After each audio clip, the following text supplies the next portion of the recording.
Hi all, ഫിൻപ്രോ ലേണിങ്ങിൻ്റെ ഒരു പുതിയ വീഡിയോയിലേക്ക് എല്ലാവർക്കും സ്വാഗതം. സോ ഈ വീഡിയോയിൽ നമ്മൾ ഡിസ്കസ് ചെയ്യാൻ പോകുന്നത് സെർച്ച് എഞ്ചിൻ റിസൾട്ട് പേജിൽ നമ്മുടെ സൈറ്റ് ടോപ്പിലേക്ക് കൊണ്ടുവരുന്നതിനെ പറ്റിയാണ്. അതിന് എന്തൊക്കെ കാര്യങ്ങളാണ് ശ്രദ്ധിക്കേണ്ടത്, അതിന് എന്ത് പ്രോസസ്സാണ് യൂസ് ചെയ്യേണ്ടത്. ഒരു വെബ്സൈറ്റ് ടോപ്പ് റാങ്കിങ്ങിലേക്ക് കൊണ്ടുവരാനായിട്ട് നമ്മൾ SEO എന്ന് പറയുന്ന പ്രോസസ്സാണ് ചെയ്യേണ്ടത്, അഥവാ search engine optimisation. Search engines എന്ന് പറയുമ്പോൾ പലർക്കും ഓർമ്മ വരുന്നത് ഗൂഗിൾ ആയിരിക്കും അല്ലേ. പക്ഷേ ഗൂഗിൾ പോലെ തന്നെ ബിങ്, യാഹൂ, യാൻഡെക്സ്, ഡക്ഡക്ഗോ പോലുള്ള വേറെയും സെർച്ച് എഞ്ചിൻസ് ഉണ്ട്. ഇനി എങ്ങനെയൊക്കെ SEO ചെയ്യാം, ഏതൊക്കെ മെത്തേഡിൽ ചെയ്യാം എന്നുള്ളത് നമുക്ക് നോക്കാം. പ്രധാനമായും നമ്മൾ 4 രീതിയിലാണ് SEO ചെയ്യാറുള്ളത്: on page SEO, of page SEO, technical SEO and local SEO. On page SEO എന്ന് പറയുമ്പോൾ നമ്മൾ നമ്മുടെ വെബ്സൈറ്റിനകത്ത് ചെയ്യുന്ന കാര്യങ്ങളെയാണ് സൂചിപ്പിക്കുന്നത്. മെയിനായിട്ട് വരുന്ന ഓൺ പേജ് ഒപ്റ്റിമൈസേഷൻ എന്ന് പറയുന്നത് content optimisation, high quality content ആവണം നമ്മൾ വെബ്സൈറ്റിൽ യൂസ് ചെയ്യേണ്ടത്. ഓക്കെ, അതുപോലെ തന്നെ കീവേഡ്സും പ്രോപ്പറായിട്ട് ആഡ് ചെയ്യണം. SEO title and SEO description പ്രോപ്പറായിട്ട് കൊടുക്കുകയും വേണം. അതിൻ്റെ ക്യാരക്ടർ ലിമിറ്റിൽ തന്നെ കൊടുക്കണം കേട്ടോ.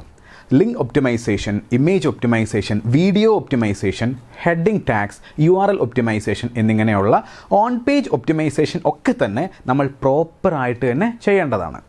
ഇനി രണ്ടാമത് പറഞ്ഞ മെത്തേഡ്, അതായത് ഓഫ് പേജ് SEO. ഇതെന്താണെന്ന് വെച്ചാൽ നമ്മൾ നമ്മുടെ സൈറ്റിന് പുറത്ത് ചെയ്യുന്ന കാര്യങ്ങളെയാണ് സൂചിപ്പിക്കുന്നത്. നിങ്ങൾക്ക് ഒരു വെബ്സൈറ്റ് ഉണ്ടെന്ന് കരുതുക. നിങ്ങളുടെ വെബ്സൈറ്റിൻ്റെ ലിങ്കോ വെബ്സൈറ്റിനെ പറ്റിയോ വേറെ ഒരു വെബ്സൈറ്റിൽ വരുന്നതിനെയാണ് ഓഫ് പേജ് SEO എന്ന് പറയുന്നത്. ലിങ്ക് ബിൽഡിംഗ് എന്നും ബാക്ക് ലിങ്ക് ക്രിയേഷൻ എന്നും ഒക്കെ ഇതിനെ പറയാം. എക്സാമ്പിളായി പറയുവാണെങ്കിൽ, ഫേസ്ബുക്കിൽ നിങ്ങളുടെ കമ്പനിയെ പറ്റി പറഞ്ഞിട്ട് അതിൽ നമ്മുടെ വെബ്സൈറ്റിൻ്റെ ലിങ്ക് കൊടുക്കുകയാണെങ്കിൽ ഒരു ബാക്ക് ലിങ്ക് നമ്മുടെ വെബ്സൈറ്റിന് കിട്ടിയെന്ന് പറയാം. ഇനി നമുക്ക് ഓഫ് പേജ് ടെക്നിക്സ് എന്തൊക്കെയാണെന്ന് നോക്കാം.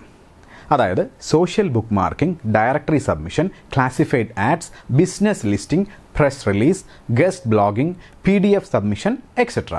ഇതൊക്കെയാണ് ഓഫ് പേജ് SEO ടെക്നിക്സ് എന്ന് പറയുന്നത്. ഓഫ് പേജ് SEO ചെയ്യുമ്പോൾ നല്ല ക്വാളിറ്റിയുള്ള സൈറ്റുകളിൽ തന്നെ ചെയ്യണം. അതുപോലെ നമ്മുടെ കാറ്റഗറി നോക്കി ചെയ്യാനും ശ്രമിക്കണം. അടുത്തതായി പറയാൻ പോകുന്നത് മൂന്നാമത്തെ രീതിയായിട്ടുള്ള ടെക്നിക്കൽ SEO ആണ്. അതായത് നമ്മുടെ വെബ്സൈറ്റിൻ്റെ അകത്ത് വരുന്ന ടെക്നിക്കൽ ഇഷ്യൂസ് ആണ് ഇതിനകത്ത് നമ്മൾ കൈകാര്യം ചെയ്യാൻ പോകുന്നത്. ഇത് നമ്മൾ ശ്രദ്ധിച്ചില്ലെങ്കിൽ നമ്മുടെ വെബ്സൈറ്റിൻ്റെ റാങ്കിങ്ങിനെ അത് എഫക്റ്റ് ചെയ്യും. പലതരത്തിലുള്ള ഇഷ്യൂകൾ വരാം. ഓരോ സൈറ്റിലും അത് ഡിഫറെൻ്റ് ആവുകയും ചെയ്യും. എക്സാമ്പിളായിട്ട് പറയുവാണെങ്കിൽ, JavaScript issues, XML sitemap issues, robots.txt file, URL structure, canonical tags issues, 404 pages, page speed issues എന്നിങ്ങനെ അനവധി ഇഷ്യൂകൾ നമ്മുടെ വെബ്സൈറ്റിനകത്ത് വരാം. ഇനി പറയാനുള്ള നാലാമത്തെ SEO ടാക്റ്റിക്കാണ് ലോക്കൽ SEO. ലോക്കൽ SEO എന്ന് പറഞ്ഞാൽ ഒരു ലോക്കൽ ഏരിയയെ ബേസ് ചെയ്ത്, അല്ലെങ്കിൽ ഒരു പർട്ടിക്കുലർ ലോക്കൽ ഫിസിക്കൽ ലൊക്കേഷനെ ബേസ് ചെയ്തുകൊണ്ട് നമ്മൾ ചെയ്യുന്ന ബിസിനസ് ലിസ്റ്റിങ്ങിനെയാണ് ലോക്കൽ SEO എന്ന് പറയുന്നത്. ഗൂഗിളിൽ നമ്മുടെ ബ്രാൻഡിൻ്റെ ഫിസിക്കൽ പ്രസൻസ് അറിയിക്കാൻ പറ്റിയ സിമ്പിൾ മെത്തേഡാണ് ഈ പറയുന്ന ഗൂഗിൾ ബിസിനസ് പ്രൊഫൈലിൽ ലിസ്റ്റ് ചെയ്യുക എന്നുള്ളത്. നിരവധി മാർഗ്ഗങ്ങൾ വേറെയുണ്ട്, എന്നാലും ഏറ്റവും സിമ്പിളായിട്ടുള്ള ഒന്നാണ് ഇത്. നമ്മുടെ ബ്രാൻഡിൻ്റെ ട്രസ്റ്റ് വർദ്ധിപ്പിക്കാനും ഇതിലൂടെ നമുക്ക് സാധിക്കും. ഒരു ലൊക്കേഷനിലുള്ള ഫിസിക്കൽ സ്റ്റോറിലേക്ക് കസ്റ്റമേഴ്സിനെ എത്തിക്കാൻ വേണ്ടിയാണ് ഇത്തരത്തിലുള്ള SEO ടാക്ടിക്സ് യൂസ് ചെയ്യുന്നത്. നമ്മളെല്ലാവരും ഗൂഗിളിൽ സ്ഥിരം സെർച്ച് ചെയ്യാറുള്ള ആളുകളാണല്ലേ. സോ നിങ്ങൾ ഏതെങ്കിലും ഷോപ്സോ റെസ്റ്റോറൻറ്റ്സോ ഒക്കെ സെർച്ച് ചെയ്യുന്ന സമയത്ത് ഈ ലിസ്റ്റിംഗ് തീർച്ചയായിട്ടും കണ്ടു കാണും.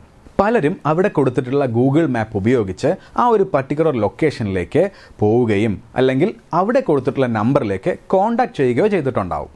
അതുകൊണ്ട് തന്നെ ലോക്കൽ SEO എന്ന് പറയുന്നത് SEO സെക്ഷനിലെ ഒരു പ്രധാന ഘടകം തന്നെയാണ്. ആക്ച്വലി ഇത് 4ഉം ചെയ്യുന്നത് സെർച്ച് എഞ്ചിൻസിൽ നമ്മുടെ വെബ് പേജ് ടോപ്പ് റാങ്കിങ്ങിൽ വിസിബിൾ ആവാനും ലിസ്റ്റ് ചെയ്യാനും വേണ്ടിയാണ്. അതുകൊണ്ട് തന്നെ ഇവ 4ഉം ഒരുമിച്ച് വർക്ക് ചെയ്യുമ്പോഴാണ് നമ്മുടെ വെബ് പേജസും അതിലെ കണ്ടൻസും എല്ലാം ഒരുമിച്ച് റാങ്ക് ആവുകയുള്ളൂ. ആക്ച്വലി ഈ 4 മെത്തേഡ്സും നാം യൂസ് ചെയ്യുന്നത് ഓർഗാനിക്കായിട്ട് സൈറ്റ് ടോപ്പിലേക്ക് കൊണ്ടുവരാനും റിസൾട്ട് നേടിയെടുക്കാനും വേണ്ടിയിട്ടാണ്. അതുകൊണ്ട് തന്നെ ഈ 4 SEO ടാക്ടിക്സും യൂസ് ചെയ്തുകൊണ്ട് നമുക്ക് നമ്മുടെ വെബ്സൈറ്റിനെ പെട്ടെന്ന് തന്നെ സെർച്ച് റിസൾട്ടിൻ്റെ ടോപ്പിലേക്ക് എത്തിക്കാനും വളരെ കോൺസ്റ്റൻ്റായി റാങ്കിങ് നിലനിർത്താനും നമുക്ക് സാധിക്കും. ഈ പറഞ്ഞത് അല്ലാതെ കുറേ കാര്യങ്ങൾ ഇനിയുണ്ട്. SEOയിൽ നമ്മൾ തെറ്റായിട്ട് ചെയ്താൽ അത് വെബ്സൈറ്റിനെ നെഗറ്റീവായിട്ട് ബാധിക്കാൻ ഒരുപാട് ചാൻസ് ഉണ്ട്. അതുപോലെ തന്നെ SEO ചെയ്യുമ്പോൾ നമ്മൾ സെർച്ച് എഞ്ചിൻ അൽഗോരിതം പ്രകാരം തന്നെ പ്രോപ്പറായിട്ട് ചെയ്യാൻ ശ്രമിക്കണം. അല്ലെങ്കിൽ സൈറ്റ് റാങ്ക് ചെയ്തത് അതേപോലെ തന്നെ റാങ്ക് ആവാനും സാധ്യതയുണ്ട്. SEO പറ്റി മുഴുവനായും ഈ ഒരു ചെറിയ വീഡിയോയിൽ ഉൾക്കൊള്ളിക്കാൻ പറ്റുന്നതല്ല. അത് ഡെയിലിയുള്ള പ്രാക്ടിക്കൽ ട്രെയിനിങ്ങിലൂടെയാണ് നമുക്ക് നേടിയെടുക്കാൻ സാധിക്കുന്നത്. So enrol now at FinPro Learning. Thank you. FinPro Learning